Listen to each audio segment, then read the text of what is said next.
My name is Catherine Barnes. I am 21 years old. I'm a music performance major from San Diego, California. I had a private percussion teacher that I studied with in high school who had been to Ghana lots of times, and he had in his office, he taught at a university in San Diego, he had all of these African drums, and we never studied any of them because I was very much on the conservatory track, and I wanted to learn timpani and snare drum and marimba and all these things that we have to learn, all the things that I really study in depth here. And I used to always look at them and think, oh, I really want to know how to do that, I really want to know how to do that. And I knew that he had he would take students to Africa sometimes in the summer, and so I was like, oh, well, maybe I'll get to go with him one day. Well, that never happened.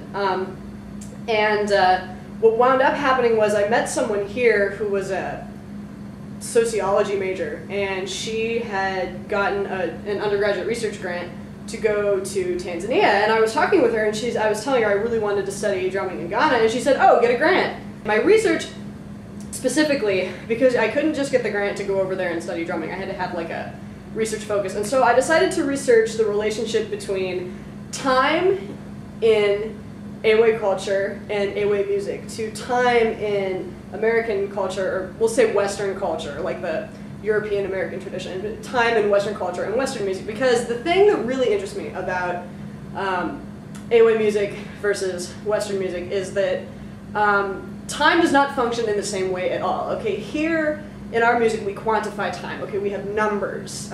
You count beats. There's always a beat 1 and 1, 2, 3, 4, 1, 2, 3. Always you have this reference point of beat 1.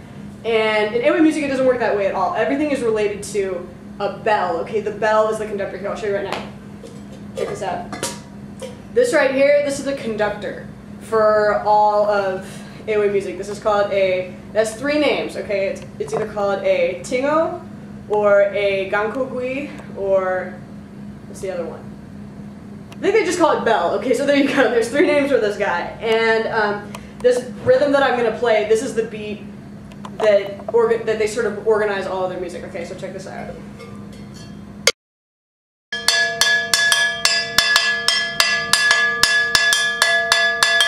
You hear that? That's the way all of their music is organized, okay? It's not about numbers, it's just, you listen to that. I'm sure all of you have heard of sort of the stereotype of, Africa time where, people are late, things don't happen when they're scheduled to, and things like that, and that's not just in Africa, that's in a lot of other cultures too, but, you hear jokes made like that by both Africans and, people of European descent, and I think I was interested in, well, is there some kind of relationship between that and what happens in the music? And what I figured out was, here, like I said, we quantify time, and we talk about, this has to happen at 4:30, because the time, the schedule, the number is more important than whatever you're doing before that, okay? Whereas in Africa, it's about events, okay? So let's say something's scheduled at 4:30, okay? But before that, I don't finish whatever I'm doing before, and so I'm late. Well, that's okay, because the event is what's important, whereas here, it's the time and the schedule that's important, and so we're quantifying it, just like we do in our music. It sort of relates back to that old cliche, like, music is the international language, you know what I mean? If there's anything that I've learned through this research, not only studying Ewe drumming, but studying, the music of other cultures, period, music is not an international language. Music is very much, like, from culture to culture. It's the same thing as, like, English versus Ewe. It's not an international thing. And it's very, very hard for people who've only studied Western music to listen to Ewe music, or lots of other different types of music, even Indian music, or the music of other African societies. It's hard for them to listen to it and know what's going on. Like, for example, when the musicologists from Europe started going down to Africa in, I want to say the late 19th century, and they heard this drumming, it just sounded like noise to them. They went, oh, they're savages, listen, this is noise. No, it's not noise, they just didn't understand how to understand it. This is a rattle.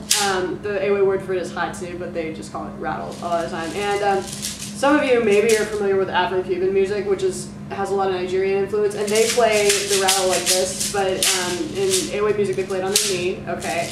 And you play between your knee and your hand, and what its job is to do is to sort of embellish on the bell pattern. So remember, the bell pattern was, I know I've done this like 3 times, but we're doing it again just so I can make my point. Okay, bell pattern. Whoops, that's not it. Okay, rattle. On your knee, you're playing that. And then on the rebound, okay, it comes up and hits your hand. So you're going. You hear it? So.